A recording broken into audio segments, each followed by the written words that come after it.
beautiful day on the homestead.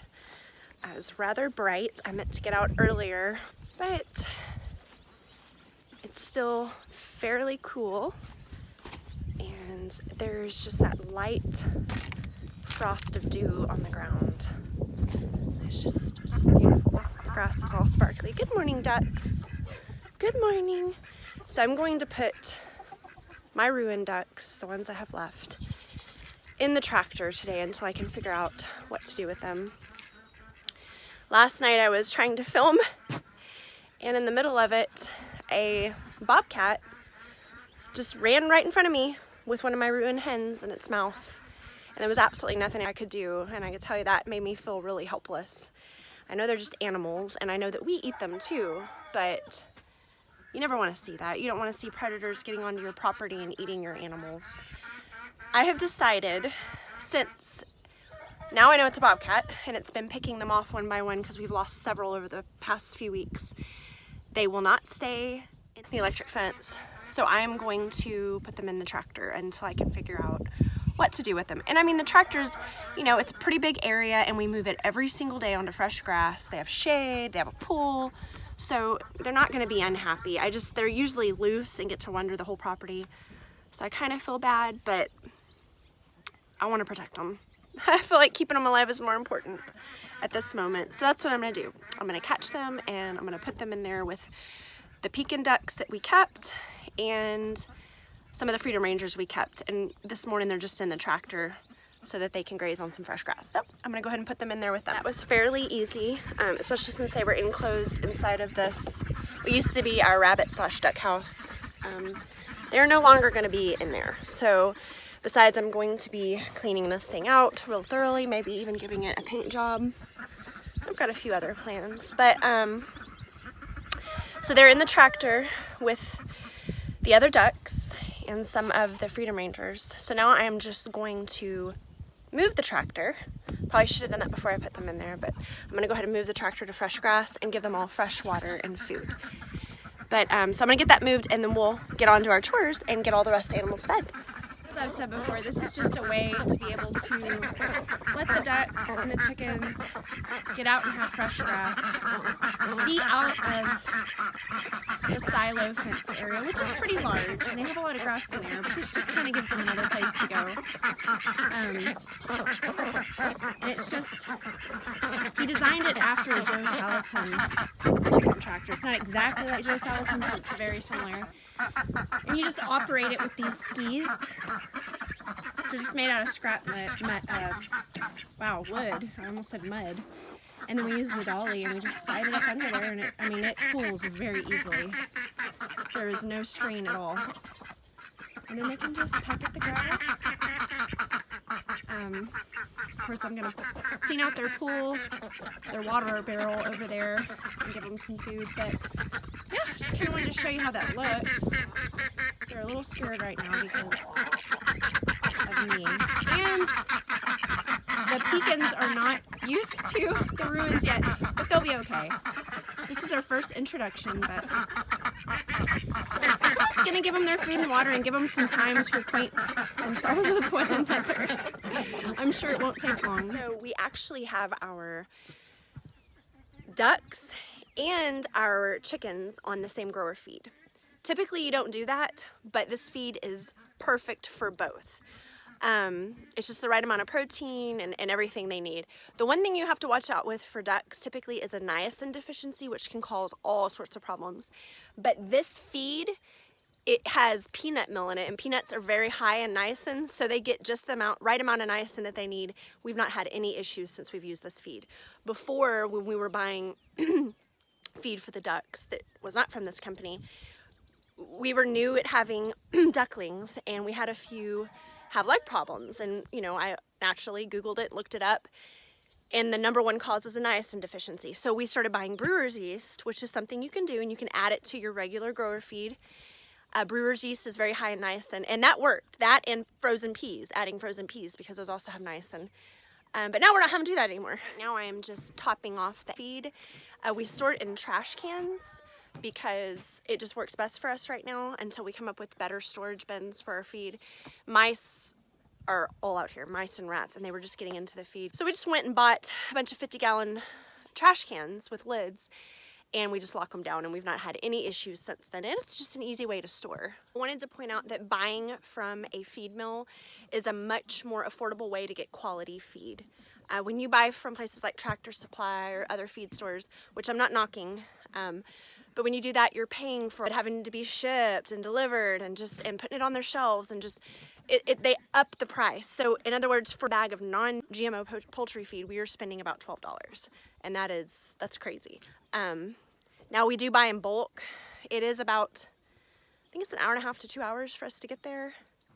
And right now with the way diesel prices are, in a way, we're probably kind of paying the same, but we want to support this business and we really like the feed, so we're willing to do it. And we just buy a whole lot of feed, like 4 months worth in one shot, and we just have ways that we store it. We have big Tupperware containers that we bought at Costco and stuff, and we store them in there until we pull the bags out and then put them into the trash cans. So they're completely protected from the elements and from any rodents or anything like that. So that's why we do it this way, just in case you're wondering, because we can tell the difference in the feed rather than the stuff that you buy at like a commercial feed store, and we're saving money. So it's kind of a win-win situation. So a lot of areas have these feed mills, so I would encourage you to look up and see if there is a feed mill in your area, because that might be a more affordable route for you to get feed for your animals, and better quality at that. So I just wanted to throw that in there.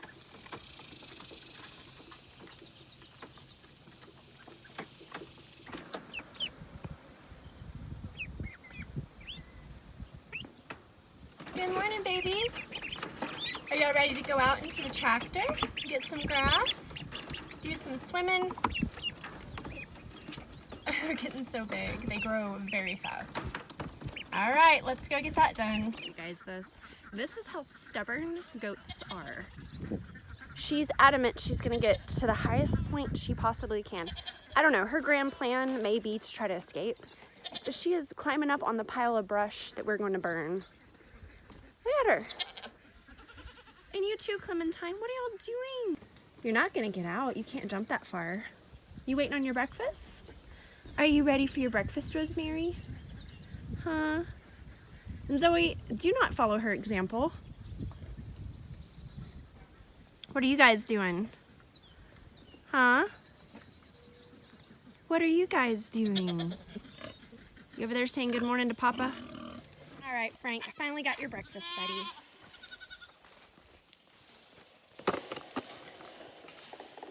Hi, buddy. Hi. Mama's got it.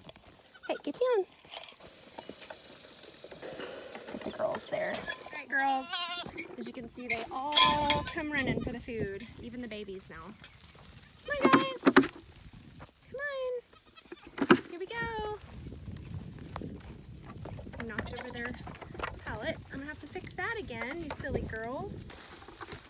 Have to give them all separate areas to eat. They will constantly switch, even though there's plenty of food in each spot. And then the babies kind of nibble here and there. Little Dolly. Oh yeah, by the way, I named her Dolly. Don't know if I told y'all that, but my little special baby is Dolly. And I think she's nibbling on the feed. She's a week younger than the other two. The other two definitely are eating hay as well as grain and drinking water. Let's see, she's gonna go still from Clementine. Hi, baby. You gonna come see me? There's that big old lazy pig right there. Peppa, what you doing? You're already in your wallow this early in the morning. Hey, Gilbert. You know that you only get fed once a day. So we only feed them once, usually in the evenings, and that is just because they have that entire, I don't know if you can see where the fence is, but they have all that out there to root up grass, grubs. We're trying to teach them to forage, because that is one of the benefits of having these heritage breed of pigs, is they're supposed to be very good foragers.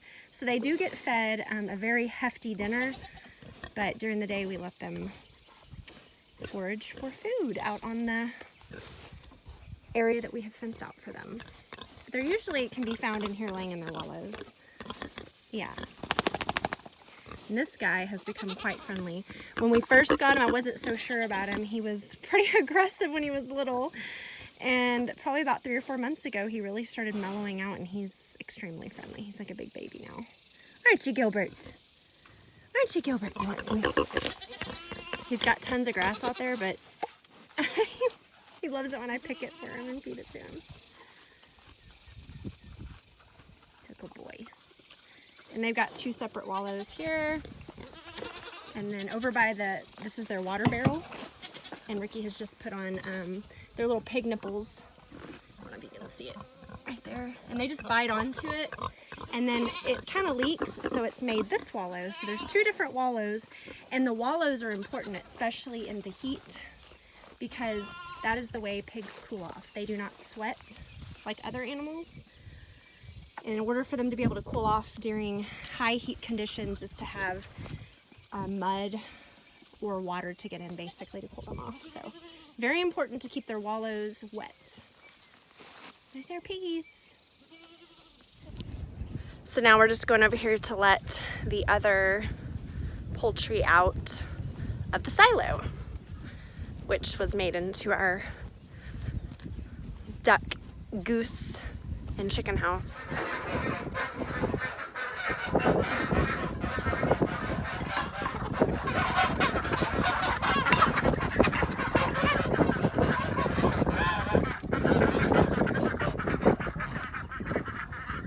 Like we're free. That's right. Another beautiful day, guys. Let me get you some fresh water and food. And it'll be an even better day. They love getting fresh water.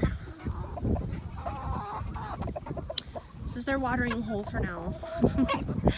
The pools actually work very well. It is just temporary. We're going to come up with better solutions for watering the animals.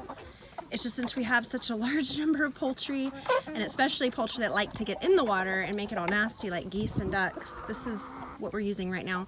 And then the chickens have these 5-gallon buckets that Ricky put these chicken nipples on.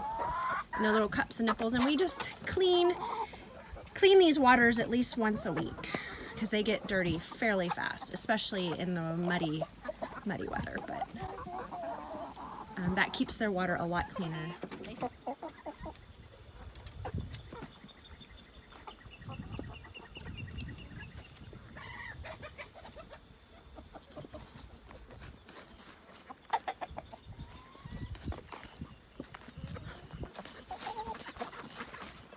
Don't get nervous. Don't get all nervous now. Hey, we're friends, remember?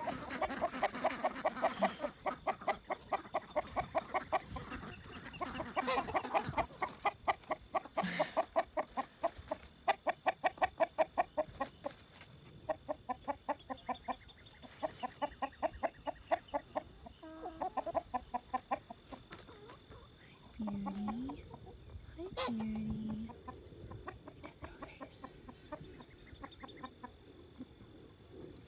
Tell you what, I think one of my favorite places to be during the day is out here with the chickens. I love my goats. I am a goat girl, but I love being out here with the chickens. I don't know why. And that's probably why we have so many chickens. And you know, you'll hear it mentioned in a lot of YouTube videos. They'll tell you once you start getting chickens, you can't stop. In my case, I can't stop hatching them.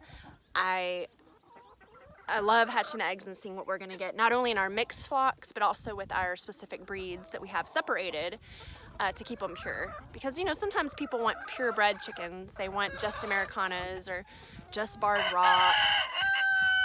We have several different breeds, which in the future I'm gonna go over what we have with you guys and the reasons why we have each individual breed of chicken, as well as ducks. But that's gonna be saved for a future video. But yeah, we have a very mixed flock. Right now, all these guys are together because they're still pullets and young roosters. I'm about to pull a bunch of the roosters and throw them in the tractor since we're feeding grower feed in there and we're feeding layer out here. That way we can grow out the roosters that we're not gonna keep and go ahead and put them in the freezer, because that's what we're gonna do out here. We're gonna practice being as sustainable as possible, not wasting anything. So when we have extra roosters that we cannot use, I have plans to harvest them for our meat. My favorite is the Red Ranger meat. Those are just the perfect, but it's not always economical to buy birds and bring them in all the time. And this is gonna be my first year breeding the Freedom Rangers. And again, it's gonna be second generation, so they're not gonna be as good as the first generation you would get from a hatchery. But I've read a lot of positive reviews on breeding the second generation of Red Rangers, that you still get a pretty meaty bird, about 4 to 5 pounds, and I'd be happy with that. Hi, baby. Hi, ballerina. My girl. I love my ballerina. Poor little thing. It's my ballerina. She has something weird with her feet. When she was a pullet, she went lame. I thought it was bumblefoot. It was not. I looked everywhere. There was no injuries, no swelling, no redness. So I just separated her and kept her in a clean bed and kept her well stocked on food and water. And then she just started walking one day, and she walks fine. I mean, she's been going like this for 1.5 years now, but she walks on her tippy toes, like literally on her tippy toes. So we named her Ballerina, and she's one of my favorite chickens out here. My little Ballerina. We did have her loose where she could just wander the property, but again, that bobcat showed up, and I do not want her getting killed, so unfortunately she got stuck in here with all the roosters, which tend to take advantage of her because she can't get away as fast. That makes me feel bad. Oh, look who's coming to see us. Hi. What do you guys, you usually don't get this close to me. Hi. Yeah. Hi, my beauties. Are you thanking me? You're so welcome. You're so welcome. Yeah. Please don't come after me. When they were little goslings, I came out every day and held them and loved on them, and they'd run up to me. And then there was I think I was on vacation for like a week or something, and they got put in with the Pekin ducks, which are scaredy cats. And we weren't trying to handle the Pekins because they were mainly going to be for meat. We didn't really, at that time, hadn't decided that we were going to keep some.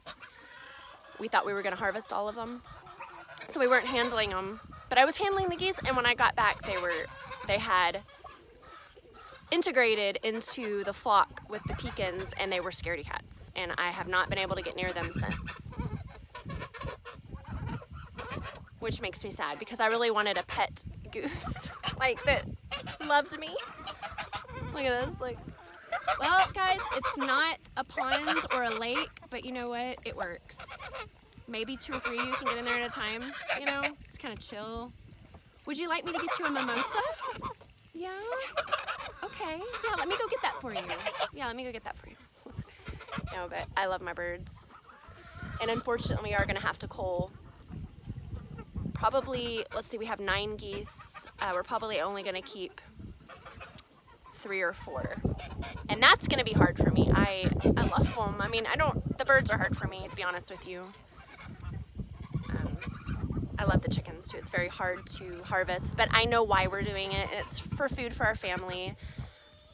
Because that is our goal, to live sustainably and to provide our own food and know where it comes from. But with that comes having to harvest them, but you're providing for your family. All right, I think they're surrounding me to attack me. I don't know, but I'm gonna get out of here. So we also have meat rabbits. This is one of our does. Oh, baby, no, it's okay. It's your little paw. Shouldn't have said meat rabbit. This is one of our rabbits. She's actually gonna be a breeder. We're not gonna eat her. We did have a lot more rabbits than this, but unfortunately, one evening after harvesting the Rangers all day long, I was utterly exhausted, and I went out to take care of the rabbits, and I did not latch the 2 breeder does we had, their cages, very well, and they were able to get out, and they were killed. So all we have left is this baby and our buck. So we're kind of starting over with our rabbits. And that's part of living on a homestead, is kind of, there's a lot of joys, there's a lot of fun and happiness, but then there's also a lot of sadness that comes with it too, especially when it's animal loss for me, and definitely when I'm responsible. I felt really bad, and I'm gonna take steps to keep that from ever happening again. But yeah, so this is our female, and we are going to bring in actually a new breed of rabbit called the Temuk, which was developed at A&M University in Texas. So That's gonna be cool, and the reason we're bringing them in is because they're more heat tolerant and they're just better suited for this area, because I will tell you, it gets so hot and humid here, and this last year was very hard keeping our rabbits cool enough. I mean, we even set up misters, fans. They were definitely in shade, and I would freeze water bottles and bring them out, but we had a really hard time keeping them cool. And our bucks, we had 2 at the time, both went sterile, and when they go sterile, it's anywhere from 3 to 6 months at a time, and you don't want that happening because you want your females to be having litters. That's the point of having rabbits. So that was kind of a setback for us. We only had 1 litter out of 3 does that we had at the time, and that was that. We should have had a lot more than that. But yeah, so for now, this is, I don't even think we have a name for this little lady yet. Lady, what do you think you're doing? What do you think you're doing? Come here to your mama. Come here. Say good morning. Say good morning, everybody. Oh, kisses to you. Yes, I kiss goats, and I'm not ashamed of it. All right, well, all the animals are fed. The birds, the goats, and the pigs, as well as the rabbits. So that's about it for the mornings, except for the watering, but that'll be another day. All right, guys, I'll see you later. Includes our morning chores for the most part. I would say it takes about, to get the animals their feed, change out water, and give everybody hay, it probably takes an hour and a half to just do that, just to give you a general idea. And we don't have that many animals. We have a variety of animals, but we don't have large numbers. We have 3 does, a billy, and then 3 kids right now. And then we do have a lot of birds, but they're all in one area pretty much. So, and then the rabbits and the pigs. But it's just a lot of work to get things going in the morning and make sure everybody's taken care of. When you count in the garden, which today I don't need to do anything because we've had a good rain, so I'm not going to have to do much. Things do need to be weeded, but I'm not going to do that right now. I'm going to go in and have some coffee because I think it's much deserved, and I'm really craving it. So I'm going to take a break, and I might come back out a little later to do some weeding. It would really be the perfect day. It's only going to get up to about 85 degrees, and because of the rain, the ground's really soft, so it'll be easier to pull the weeds. The only issue is most of the weeds out in our garden are those thorny bulbers, and they're terrible. Yeah, I might get out and do that a little bit later, but other than that, I just come out during the day and I monitor the animals, make sure they have enough water, especially on hot days, check on the babies, and then I'll just come outside and spend time outside. As far as the garden goes, on days when we do the animals and the garden, we like to get started really early, 5:30, 6 a.m., and when we don't have help with the girls, it definitely takes a lot longer to get stuff done because they're kind of at an age, a needy age, 4 and not quite 2. So, but I'm looking forward to the day when they're able to actually help with stuff around here, and we're getting close to that. Raven's already starting to show some interest. Usually she's just wanting to hunt for bugs, but she's getting to the point where she's kind of offering to help some now, so that'll be nice when they're both able to do that. So some days it definitely, we spend most of our morning outside, but I love being outside and so does Ricky, so it's definitely nothing to complain about. Just very grateful for what God has given us. I want to remember to say that. You can't say it enough because this is a blessing from God, allowing us to be here at this time and live in this house. And I just thank him for that because it all belongs to him. It doesn't belong to us. And he is allowing us to be here. And I just want to thank him for that and give him the glory for that. But other than that, I think that we're going to close up this video now. But I appreciate you guys joining us on this adventure and this vlog that we've started. Please comment and just let us know what you think. All right, guys, until next time, take care and God bless.